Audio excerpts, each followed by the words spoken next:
அன்பானவர்களே, உனக்காக உச்சரிக்கப்பட்ட ஒரு சொல் தொடர்கிறது. தொடர்ந்து கேட்டு வருகிறீர்கள். உங்களுடைய ஆதரவை அதிகமாக வாரி வழங்குங்கள். காற்றுக்கு போகென்று சொன்னபோது கூட ராமன் முகம் மலர்ந்துதான் இருந்ததே தவிர வருத்தமாக இல்லை. அது எதனால் என்பதை பார்த்தோம்.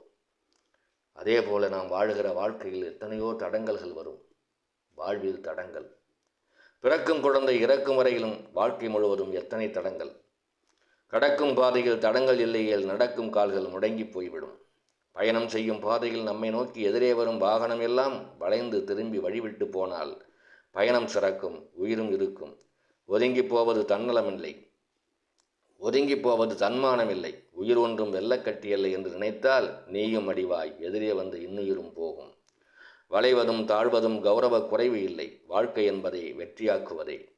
போகும் தூரம் எதுவானாலும், போகும் பாதை எதுவென்றாலும் அடையும் இடத்தை அறுதியிட்டுக்கொள்.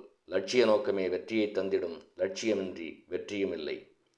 லட்சியமடைய பயணப்பட்டாலும் நமக்குள் நாமே துயரப்பட்டாலும் தடங்கல்கள் வந்து தடைப்பட்டே தீரும். தடைகள் வந்தால் எப்படி வெல்வாய்? எத்தனை தடங்கல்கள் எப்படி வரும்? பதிலை சொல்லி பயணம் செய்ய பாதை காட்டியது ராமாயணம். ராவணன் சீதையை அபகரித்துச் சென்றான். ராமலட்சுமணரை தேடிச் சென்றனர். ராவணன் சீதையை அபகரித்துச் சென்றான். ராமலட்சுமணர் தேடிச் சென்றனர். சபரி சொல்ல சுக்ரீவனை நாடி சுற்றித் திரிந்து சோகமாய்ச் சென்றனர். அனுமன் அங்கே ராமனை வணங்கி நல்மந்திரியாய் அழைத்துச் சென்று சுக்ரீவனுக்கு அறிமுகம் செய்தான். அவர்கள் அரசாணைப் போல ஒப்பந்தம் ஒன்றை உருவாக்கினார்கள். சுக்ரீவன் அண்ணன் பலசாலி வாலி. தம்பியை அடித்தே துரத்திய வாலி. வாலியை வென்று ஆட்சியை தந்தால் அந்த நொடியே வானரர்கள் அனைவரும் ராமனுக்கு உதவுவான் என்றான். வாலி வதையால் வாழ்க்கை மாறி சுக்ரீவன் சுகமாய் ஆட்சியில் அமர்ந்தான். வாலி வதையால் வாழ்க்கை மாறி சுக்ரீவன் சுகமாய் ஆட்சியில் அமர்ந்தான். வானர கூட்டம் தேவியை தேடி திசையெட்டும் செல்ல மேருமலையில் அனுமன் அமர்ந்து ஸ்ரீராமநாமம் ஜபம் செய்து வந்தான். தென் திசை செல்ல கடல் தாண்ட வேண்டும், கடல் தாண்டி சென்றால் இலங்கை வருமே. தென் திசை செல்ல கடல் தாண்ட வேண்டும், கடல் தாண்டி சென்றால் இலங்கை வருமே. இலங்கையில் சீதை இருப்பாள் என்றால் யார் சென்று பார்ப்பது, எப்படி முடியும் என்றே திகைக்க ஜாம்பவான் சொன்னான், அனுமன் நீயே வீரன், நீயே காலன், உனது திறமை உனக்கு தெரியாது. வானில் சூரியன் பயணம் தொடர்ந்தான், பந்தன பிடித்து வந்தவன் நீயே.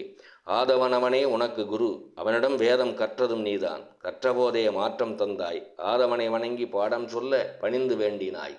சூரிய பகவான் உனக்கு சொன்னான், நான் போகும் வேகத்தை குறைக்க இயலாது, எங்கும் நின்று சொல்லித்தர முடியாது. ஓடும் வேகத்திற்கேற்ப என்னை நோக்கி பாடம் பயின்றால் குருவாய் இருக்க என்னால் முடியும், என்ன சொல்லுகிறாய் என்றான். சரியெனச் சொன்னாய், குருவாய் ஏற்றாய். பகலவனை வணங்கி முகம் காட்டி பின்னால் ஓடினாய். ஆதவன் வேகத்திற்கு ஈடு கொடுத்தே, உன்னால் முடியும்.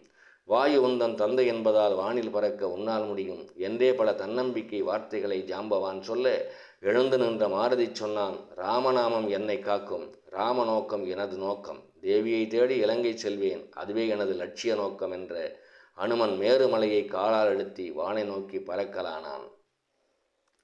இலக்கை அடையும் வரையில் எதிர்கொண்ட தடங்கல்கள் எத்துணை தெரியுமா?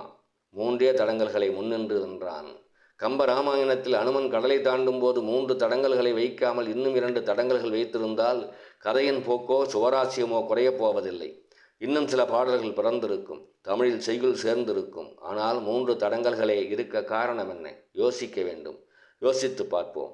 ராமாயணமும் சரி, மகாபாரதமும் சரி, வாழ்க்கையில் வாழும் தத்துவத்தை சொல்லுகின்றன. வாழும் வழியை புரிந்து கொண்டால் அதை வெல்லும் வழியும் புரிந்து கொண்டு விடும்.